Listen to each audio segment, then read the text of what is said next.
Match number 5, our main event of the evening, would see the match that the show was named after. That's right, it was finally time for the King of the Gauntlet match, contested under Gauntlet rules. So you know, two starting in the ring, and as soon as one gets eliminated, someone else comes out.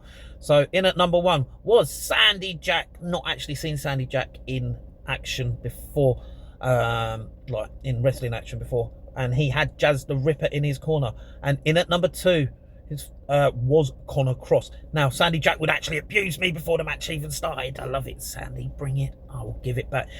You'd see an even exchange to start with between these two, but Sandy Jack would eventually use his size to wear down and beat down.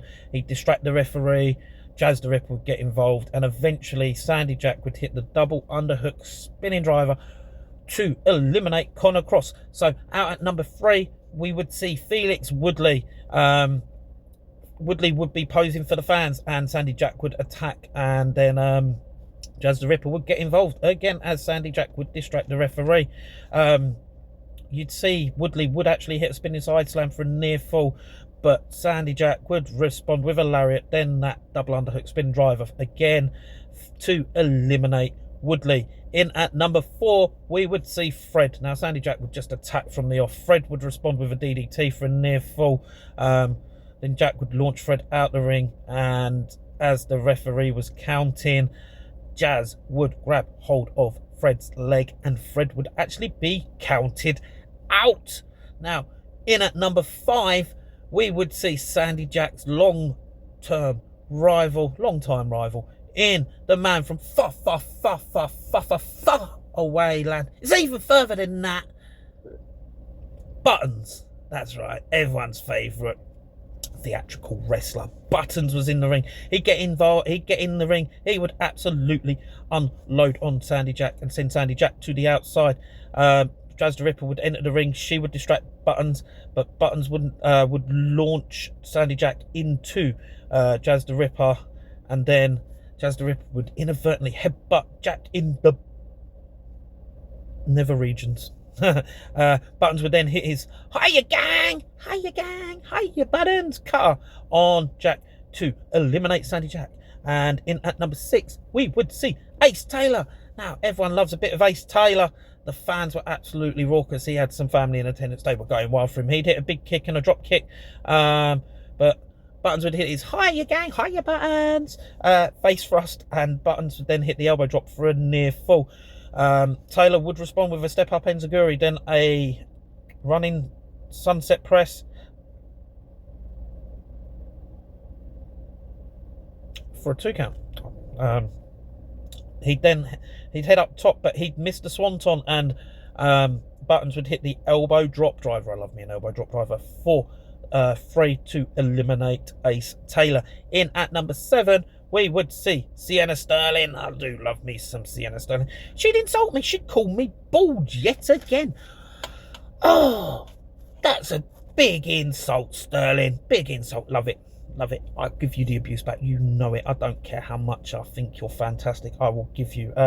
Anyway, we would see the "she's behind you" spot, and Sterling would hit the gorilla press slam and beat down and hit a pump kick on Buttons for a 2 count and sending Buttons to the outside as well. Sterling would then hit some chops and fire Buttons into the ring post. She'd then hit her beautiful handspring back elbow, followed up by a lariat, but somehow Buttons managed to survive, hitting a roll-up pin for the 3 count to eliminate Sterling. It was a big surprise. In at number 8, we'd see another Essex Wrest Review favourite. It was about to get heavy. We would see Jack Sampson, member of the Bad Boy brand, enter into the ring. He'd refuse Buttons' handshake, and then he would grab hold of Buttons and grind his head onto the ropes, wearing him down and distracting the referee, as we'd see Tommy Steele reappear, and he would start to attack Buttons. Now, Buttons would then do his watch the hand, boop, boop, boop, eye poke, but Sampson, not to be outdone, would hit a splash in the corner. Sampson would then turn his attention to me and start to abuse me, and then he'd hit a bear hug, a side slam, and then the earthquake splash for a 3 count to eliminate Buttons. Now in at number 9, we'd see Rugby Riley. Now Sampson would hit the shoulder tackle on Rugby Riley to down him. Riley would respond with a spine buster, and then Riley would hit the spear on Sampson to eliminate him. In at number 10, we would see Corvus.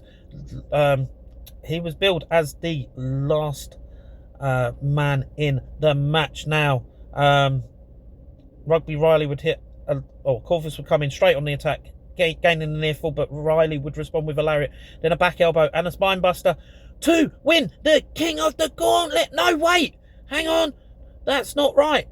Joey Naylor would come out and announce himself with contract in hand that he was the final entrance into the ring. Wow, the fans were in uproar. Rugby Riley would hit the spine buster for a 2 count. Naylor would dodge the spear attempt and beat down. He'd then hit a falling neck breaker for a near fall, a suplex for a near fall. This would fire Rugby Riley up. He'd hit a side slam for a 2 count. And eventually Taz would get involved, punching Joey Naylor, and Rugby Riley would then hit that beautiful, vicious spear. And this time he is the King of the Gauntlet match. That is right, Rugby Riley is your King of ORW. Wow, what an epic match. 11 men in one match. Wow. You know, they all gave an impressive showing. Sandy Jack, loads of eliminations, gave a very impressive showing. You know, and for me, probably was the competitor of the match. I'm not going to lie, if I had to name one. But they all gave a great showing. It was great to see new people. I've seen Conor Cross before. Great to see him in action again. Great to see Felix Woodley. Not seen him before. Fred, I'm pretty sure that was the first time I've seen him, gave a good showing of himself. Buttons, love me some Buttons. He gave a very good showing of himself, as did Ace Taylor. Sienna Sterling, you called me bald. Anyway, great showing as all. About to get heavy. Jack Sampson, love me some Jack, you know, and then Rugby Riley. And then Corvus gave a good little showing, and then Naylor tried to cause the upset, but he didn't. And Rugby Riley is your King of the Gauntlet match. Anyway, if you ever get a chance to see any of these 11 competitors in action, thoroughly recommend you do so for yourselves.